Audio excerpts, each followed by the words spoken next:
Alright, ladies and gentlemen, it's time for a glorious guided tour of a musician's cabin on the Ruby Princess here. The moment you've all been waiting for. It's really just a beautiful establishment, so let's take a look. Let's step outside the front door here so you can see what I see when I walk into my chambers.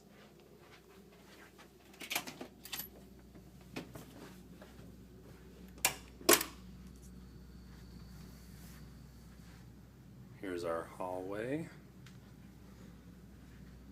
Here's our little key slot. It says I'm allowed in. Here we are.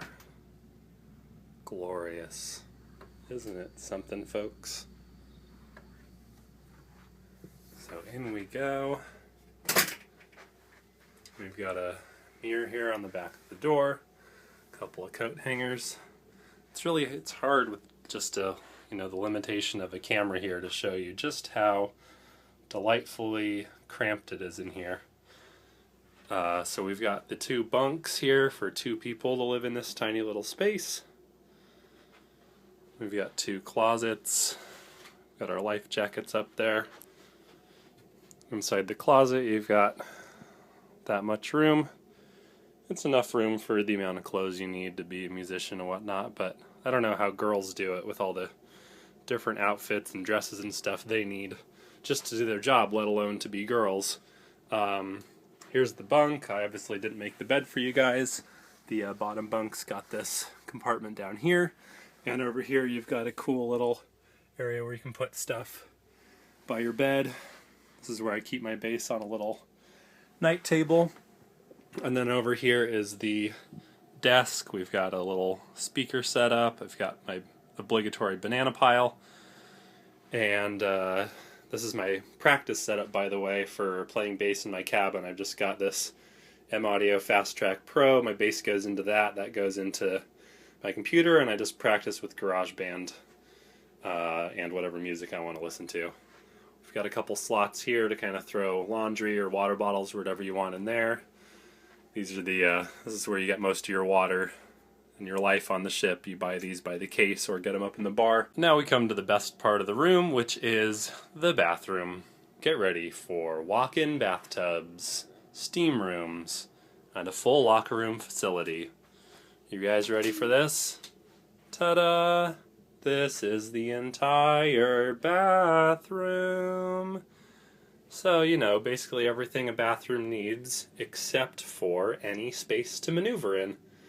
You got your sink, you got your towels, you got your toiletries, a place to put things made of fabric, a place to put parts of your body you don't want anymore, and I just want to give you an idea of the size of this shower. This is what my foot looks like inside this shower, so I'm a pretty big guy, but just imagine, how big this shower is. Let me try to give you an indication, because this is when you're in a cruise ship cabin, is when you're in this tiny shower and you can't move at all without hitting your elbow on something. I don't know if that really gives you an idea of the scale, but that's what you're dealing with. So this is what it's like being a musician on a cruise ship, living at large in this tiny little room.